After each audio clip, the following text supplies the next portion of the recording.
So the ink we're using today is from the Aqua Intaglio range. It's a brand of inks that I quite like. They're quite easy to work with, they're quite loose, and ideal for working in a restricted environment. They're soya based and they will wash up very easily with soapy water. So let's start. So I've got a piece of card and I've scraped some ink onto the card, which I'm now going to apply over the surface of the plate, covering the whole of the surface.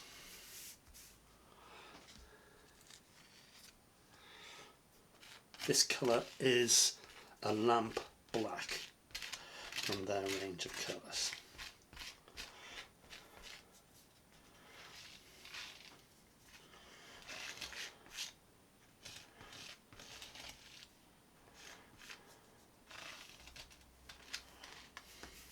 Okay, so covered most of that. I'm now going to take just a piece of rag really, and I'm going to rub into this area, rub the ink into the surface of the plate.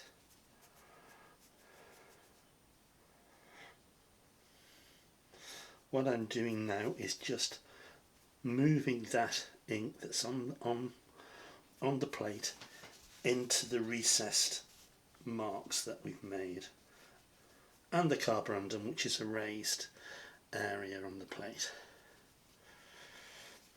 So at this stage I'm not really taking anything off, I'm just moving the ink around to get it to go in places I want it to be, covering the whole of the surface here, see?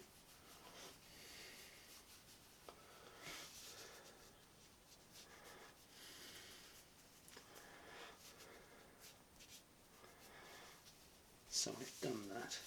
So what I'm going to do now is start taking some of the surface of the ink off that's sitting on the surface of the plate.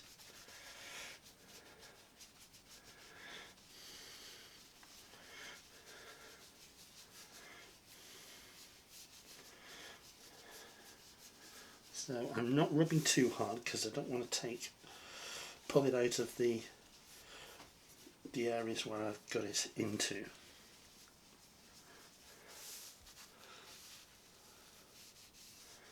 So I hope you can see that. You will see that there are areas where the ink gets on the underside, which is a bit unavoidable with this process, but we'll sort that out in a minute. So I've got to that stage now. What I'm going to do now is take some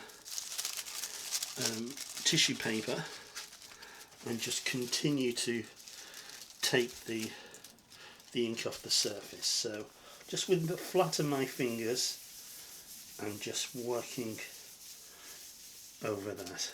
You can see that it's bringing off that bit of ink, which is what I want.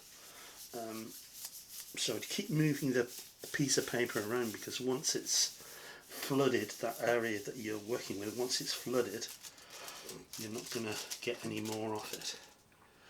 The paper won't absorb any more ink from that area on the paper.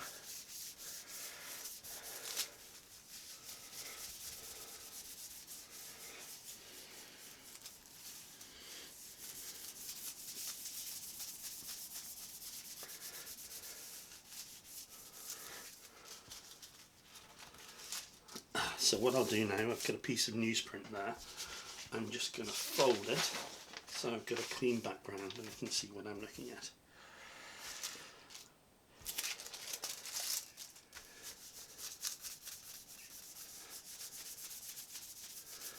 So I'm just skimming over and I'm concentrating on these little areas here which should have some carborundum grit, which will hold some of the ink. And I think I'm almost ready with that one for printing. So we're just going to lift it and wipe the edge and take the ink off that chamfered edge that we have to try and get it as clean an edge as I can.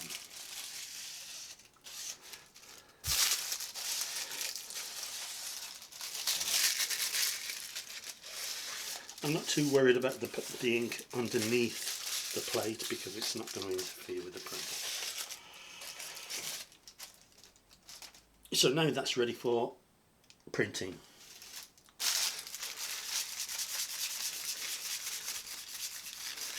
I'm just looking at some of the lines, and you can see that they've got a fuzzy edge to them, and that's the burr that's created by the etching needle. It makes a sort of ploughed area which holds the inks, and once you start printing, the press will press that burr down and it will become a little bit cleaner, a little bit more refined. So I've got my press here, it's set up, ready to print. I've got a piece of newsprint on the bed to keep the ink off the bed.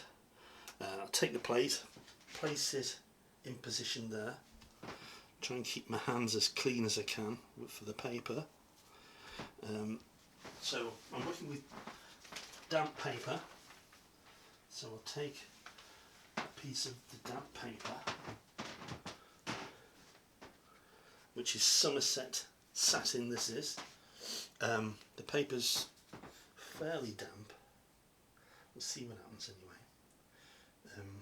It may be a bit too dry, this, thinking about it. No, I don't think we'll risk it. I think I'm going to wet the paper a little bit more, so I'll come back in a second.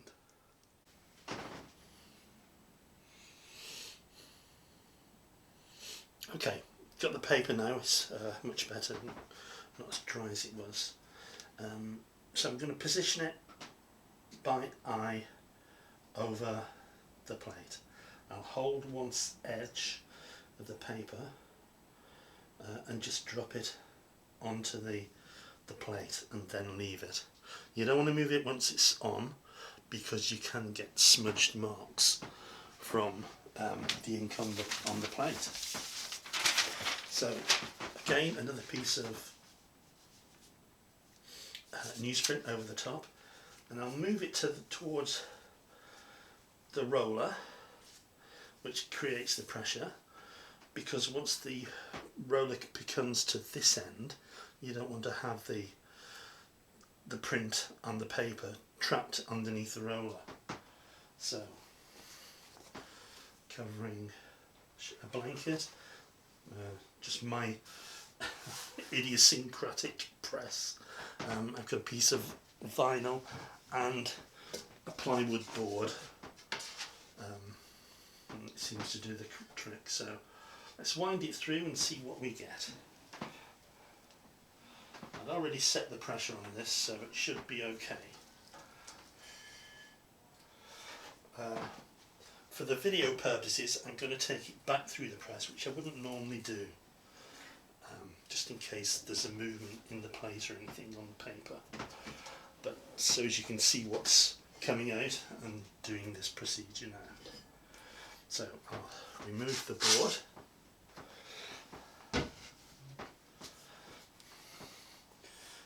Flip these over the roller.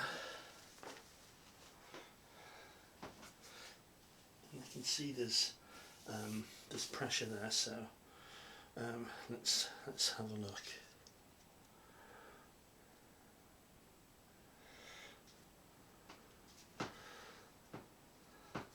So that's the print that we've got from that.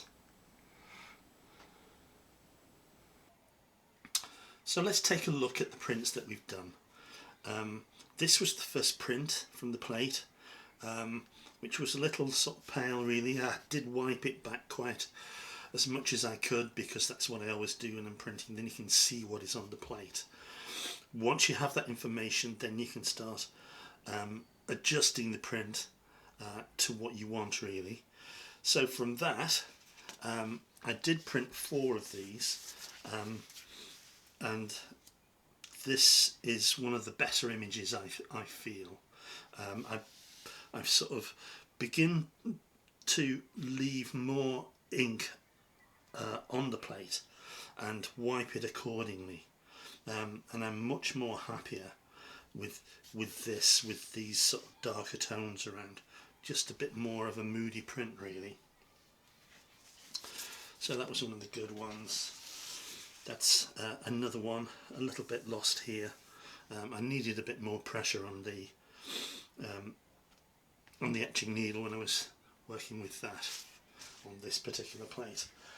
However, I have made another print using exactly the same process, which has come out a lot clearer and a lot better, and I'm going to work on the two at the same time now. So you can see with this the lines are a lot more defined. The carborundum dots are working much better than on the previous print. I think the problem with the dots and the carborundum is by the time I'm working quickly, but while I'm putting the wood glue onto the plate, before I get to the sprinkling the carborundum onto it, it's just that bit too dry. It's the temperature in the room here that I'm working in. So we've finished this stage now, so I'm going to hang these to dry, and then we'll come back and we'll work with the watercolour and the gilding. See you then.